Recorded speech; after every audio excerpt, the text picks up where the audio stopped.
Bonjour, bienvenue à l'atelier du Meeple, mon nom est Martin et aujourd'hui on regarde mes parties de avril 2025.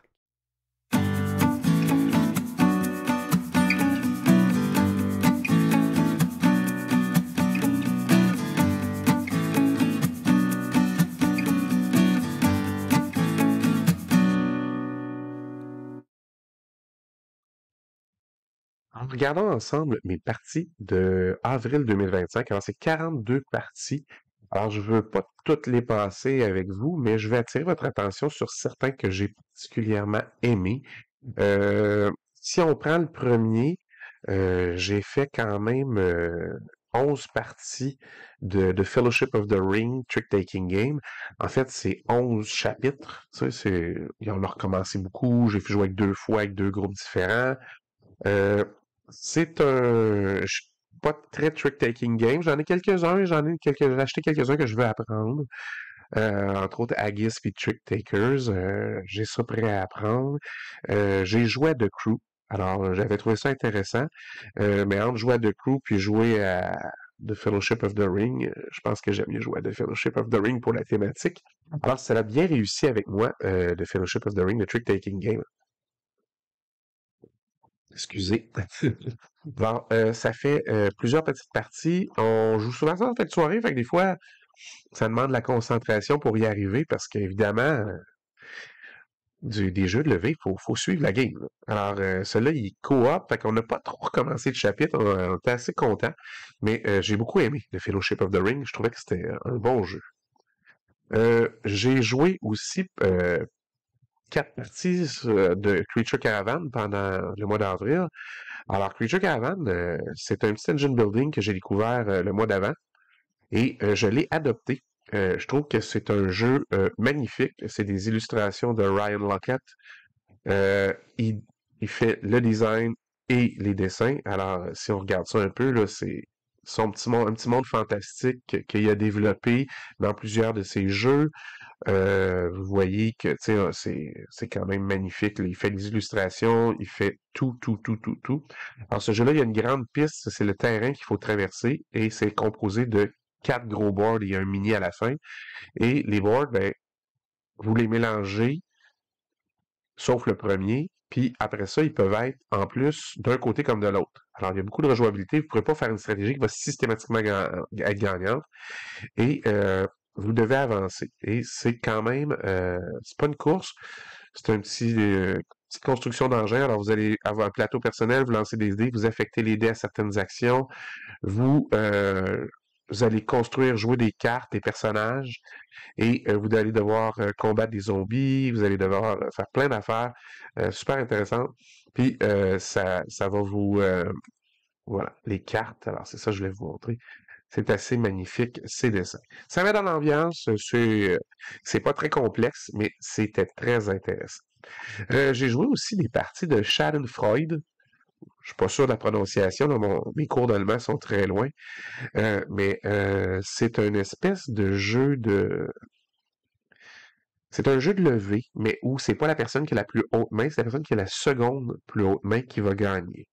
Et c'est intéressant parce que les cartes vont de -3 à 10, le 0 et le 10 étant des frimes, des frimes, des jokers, c'est-à-dire qu'ils vont prendre la couleur de ce que vous allez jouer. Puis quand vous ramassez, si tout le monde a suivi, vous avez lancé quelqu'un a lancé en mauve, tout le monde a suivi en mauve, vous êtes la deuxième personne, vous gagnez le mauve, vous gagnez que votre carte qui vous a fait remporter, les autres sont défaussés. Par contre, s'il y a des gens qui n'ont pas pu suivre, puis ils vous mettent d'autres cartes, vous êtes obligé de prendre les autres cartes des autres couleurs. Et à la fin du round, on va compter combien de points vous avez. Fait qu'il y a des cartes négatives, des cartes positives.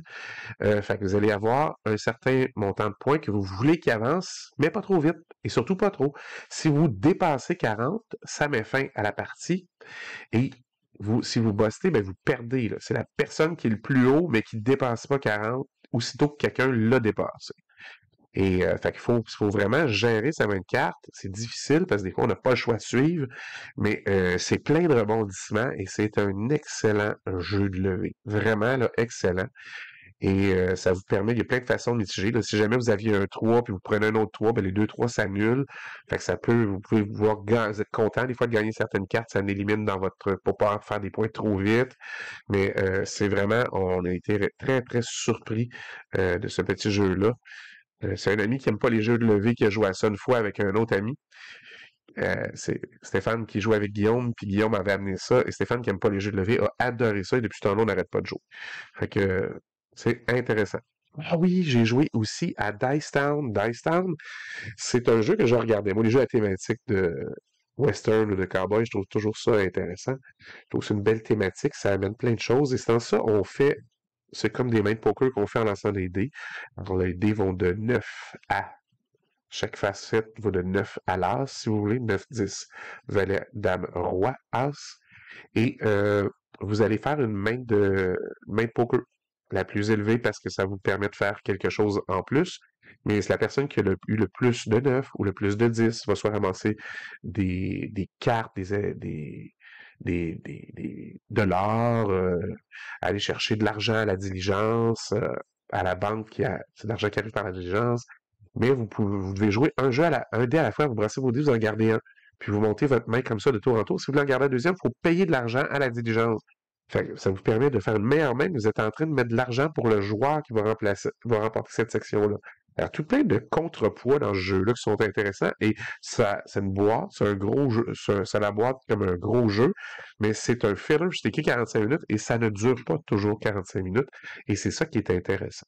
Alors, Dice Town, un très bon filler, même si ça date de 2009. Ça, c'est la nouvelle version, avec la nouvelle image sur le dessus, si vous voulez. Là. Euh, mais un excellent jeu de Ludovic Maublanc et Bruno Catala. C'est pas un jeu neuf, le 2009, mais ça fait la job. Comme filler, c'est très, très, très, très, très bon. J'ai bien aimé. Autre jeu, Jungo. Ben, Jungo, ce qui est intéressant avec Jungo, c'est pour les gens qui aiment jouer au président, au trou de cul, et qui sont déjà, mettons, des adeptes de Scout, mettons. Puis vous allez jouer avec des gens qui trouvent Scout compliqué. Jungo, c'est une version simplifiée. Moi, je pense que je vais l'acheter pour mes élèves à l'école.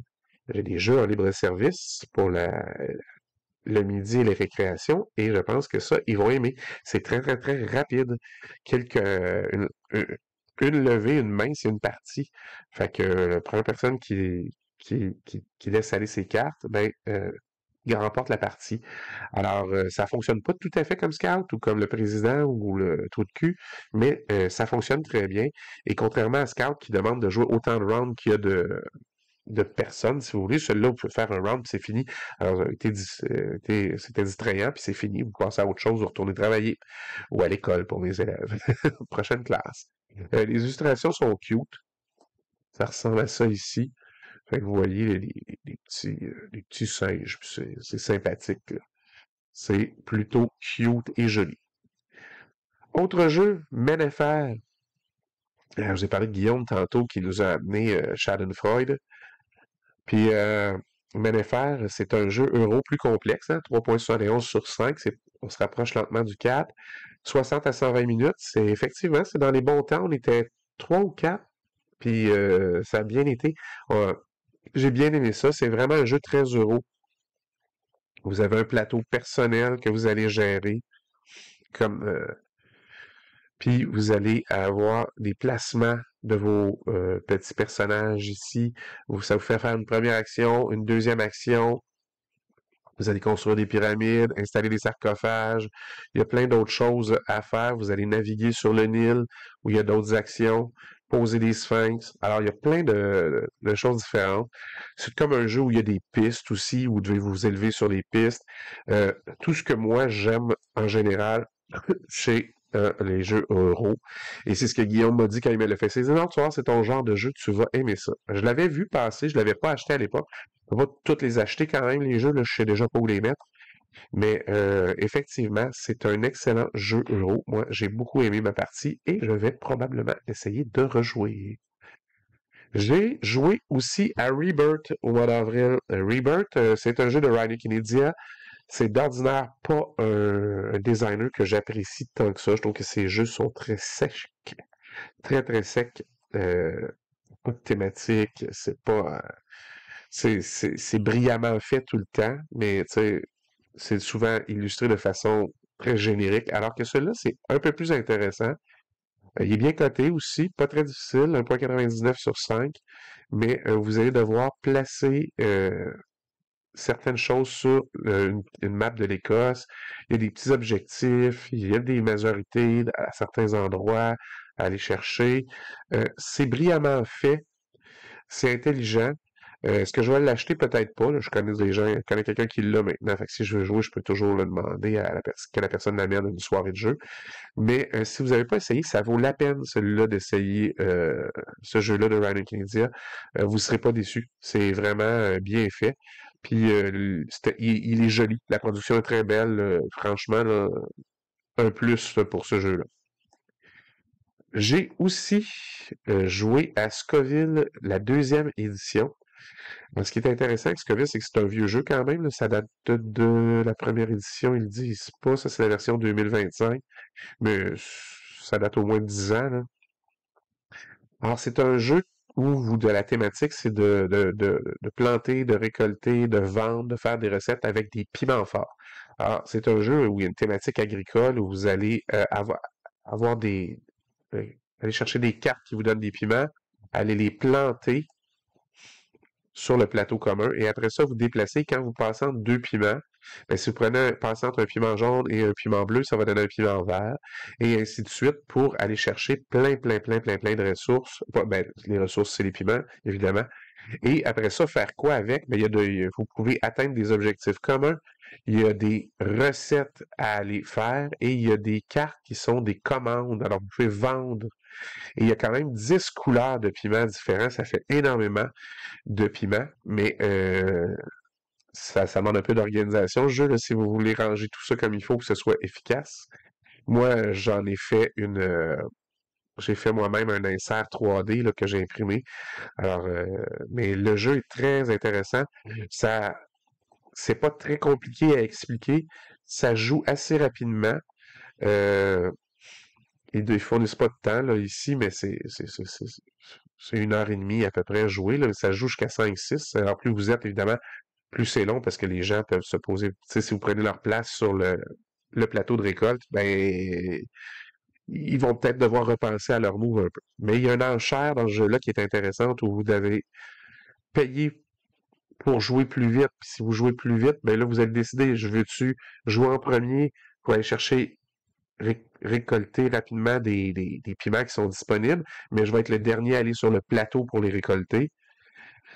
Ou bien, ça me fait rien, je prendrai les piments qui restent dans l'offre de base, mais je vais être le premier à me déplacer sur la map pour aller récolter des piments. Puis des fois, ben, les places sont prises hein, quand vous arrivez là, sur le plateau et il y a plein de joueurs déjà. Ben, vous pouvez pas vous installer où il y a déjà un joueur, le joueur jaune. Vous allez devoir le contourner. Puis, mais vous ne pourrez pas prendre le mix qu'il y a là si c'est celui que vous l'avez, s'il y a déjà un personnage d'un autre joueur. Alors, c'était très intéressant. Moi, j'aime bien. Je suis content de mon achat, puis il est illustré par Vincent Dutré. Alors, la nouvelle version, elle est magnifique. Je voulais attirer votre attention aussi sur le fait que j'ai rejoué à Viticulture. Que voulez-vous? Il y a ses défauts, là. On arrive des fois à gagner à ce jeu-là en plantant pas tellement de vignes, mais en allant juste en chercher du vin, des mous pour faire du vin de façon autre, mais ça fonctionne quand même très bien. Viticulture, moi, je le joue systématiquement avec l'extension Toscane. Il n'y a pas beaucoup d'intérêt à jouer sans ça. Je trouve que ça apporte beaucoup au jeu. Puis pour moi, c'est un 9 sur 10. Quand je dis jamais non. Tu sais, si on veut jouer à ça, ben oui, on joue. Si quelqu'un a le goût de jouer, on va le sortir. C'est toujours plaisant. Que voulez-vous, c'est un puzzle que je gagne pas souvent. C'est pas le jeu où je performe le plus, mais c'est un jeu que j'adore. Alors, ça me fait toujours plaisir de le ressortir. Alors, ça fait le tour parmi les 42 parties que j'ai faites, de ceux que je voulais attirer votre attention. J'ai évidemment joué à autre chose, là. J'ai joué à Luz une fois. C'était correct. Je ne vais pas rejouer. mais j'ai joué à énormément d'autres jeux et je suis très content de mon mois. Et le mois de mai est déjà bien entamé parce que j'ai eu une fin de semaine de jeu et j'ai joué à tout plein de jeux que je voulais essayer, rejouer. Alors ça s'est bien passé, je suis bien content. Alors c'était mon mois ludique. Alors quand même un bon mois, 42 parties, des jeux super intéressants. J'espère que vous avez apprécié. Si vous avez joué à quelque chose de neuf qui vous a accroché, n'hésitez pas, dites-le moi en commentaire. Ça me ferait toujours plaisir de découvrir ce qui vous intéresse le plus et quel jeu a été votre highlight du mois. Alors on se revoit la prochaine fois. En attendant, amusez-vous.